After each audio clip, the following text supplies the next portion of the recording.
que pour moi. Ok. Comment ça va Nicolas? Retour de blessure, un amical depuis janvier, comment vous vous sentez? Je me sens bien. J'avais déjà eu cette période l'année dernière aussi, où je m'étais blessé à la même période. Donc non, je me sens bien. On a fait un bon match contre Châteaubriand et puis on travaille bien, donc c'est top. C'était quoi la blessure? J'ai une lésion du quadriceps, donc de 3 cm. Donc j'ai pas accéléré les choses pour revenir plus vite parce que il y a eu la trêve. Donc j'ai pris le temps de bien soigner ça et puis de revenir encore plus fort. Comment ça s'est passé la phase de l'athlétisation de reprise depuis le 27? Eh ben, ça s'est passé, j'ai fait beaucoup de kiné.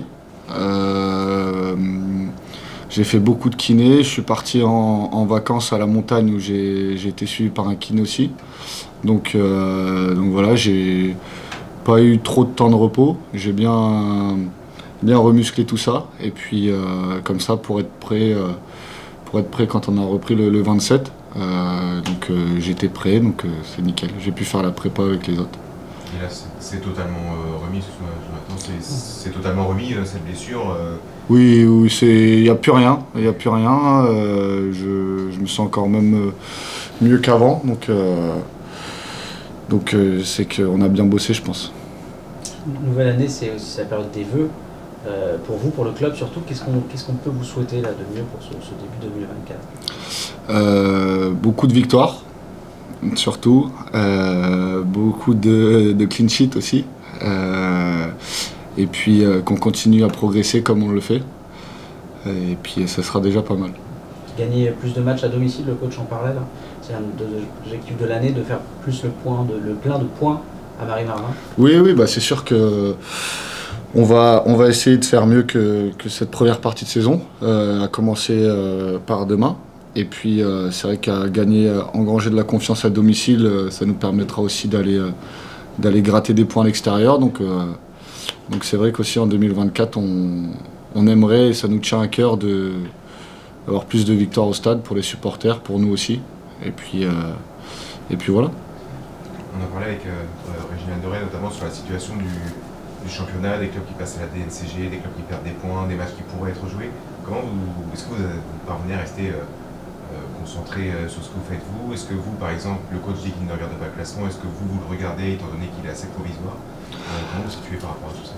Bah, nous déjà, je pense qu'on a de la chance au Mans, parce qu'on n'a vraiment pas ce problème-là. Donc oui, c'est une chance. Et après, bon, il y a tellement de classements à l'heure actuelle avec les pertes de points, les clubs qui descendent provisoirement, que franchement, je regardais au début, mais là, il y a trop de trucs qui sortent et on finit par ne plus regarder, et tant mieux, parce que ça nous permet de ne plus nous focaliser là-dessus. Et puis oui, ce qui est bien au Mans, c'est qu'on n'a pas ce problème-là et on peut penser qu'au terrain et au travail. Le coach nous évoquait donc la victoire qu'il y a eu à Cholet, la coupure qui a peut-être aussi fait bien. Comment vous sentez, vous, l'équipe? Bien, je la sens bien, très concentrée. On a eu une grosse charge de travail pendant 10 jours avant Châteaubriand, où on a vraiment pu appuyer sur des aspects qui nous avaient fait peut-être défaut en première partie de saison. Donc ça nous a fait du bien, oui, on a pu retravailler, remettre le bleu de chauffe comme il fallait, bien prendre le temps de bien analyser certains points, et puis pour faire une encore plus grosse deuxième partie de saison. Sur le groupe relativement expérimenté que vous avez, qu'est-ce que vous pouvez, vous, apprendre de plus qui changerait la deuxième partie de saison? Pourquoi, en fait, pour poser ma question plus simplement, la deuxième partie de saison, sans grand mouvement au mercato, pourrait être différente de la première? Parce que déjà, on se connaît mieux, tout simplement, et puis aussi parce qu'on sait les axes qu'il faut travailler et les axes qui nous font défaut.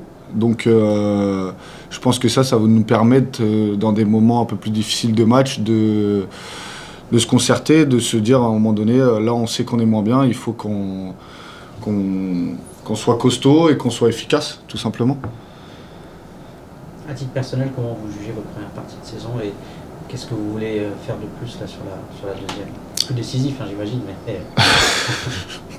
Oui, ben voilà, vous l'avez dit, plus décisif. Après, je pense que j'apporte aussi sur beaucoup d'autres points, notamment les ressorties de balles et puis les gestions de profondeur, etc. Mais oui, être beaucoup plus décisif, oui, ça c'est un point que je travaille beaucoup mais je me focalise pas que là-dessus parce que sinon ça n'arrivera jamais. Donc je me focalise sur le travail en globalité, sur tous les axes, mais non pas uniquement sur celui-là, parce que sinon, si je me focalise trop là-dessus, je vais en perdre les autres, mes autres moyens, et c'est pas ce que je veux. Et ça se travaille de quelle façon? Ça se travaille mentalement. Voilà, mentalement, parce qu'à l'entraînement, je reste comme je suis, j'en fais pas plus, j'en fais pas moins. C'est juste un travail mental, comme je viens de vous le dire, de ne pas se focaliser uniquement là-dessus, parce que sinon, c'est ce qu'il y a de pire, et après, ça met à défaut les autres moyens. Petit mot sur les conditions météo, il fait froid en ce moment, vous, à votre poste de gardien, vous bougez moins que les autres. Comment on fait pour se maintenir en température? Bah, moi j'ai l'habitude parce que je suis nordiste, donc forcément je pense que ma relation avec le froid est différente des autres. Mais non, je suis équipé, j'ai tout ce qu'il faut, j'ai des collants, des sous-maillots thermiques et puis une réactivation. Le pire, c'est quand on rentre en deuxième période, où là il faut vite se réactiver et vite réchauffer parce que c'est là où généralement on a le plus froid. Donc en le sachant, on fait tout ce qu'il faut pour être bien chaud en deuxième partie. Que durant un match, vous avez jamais froid?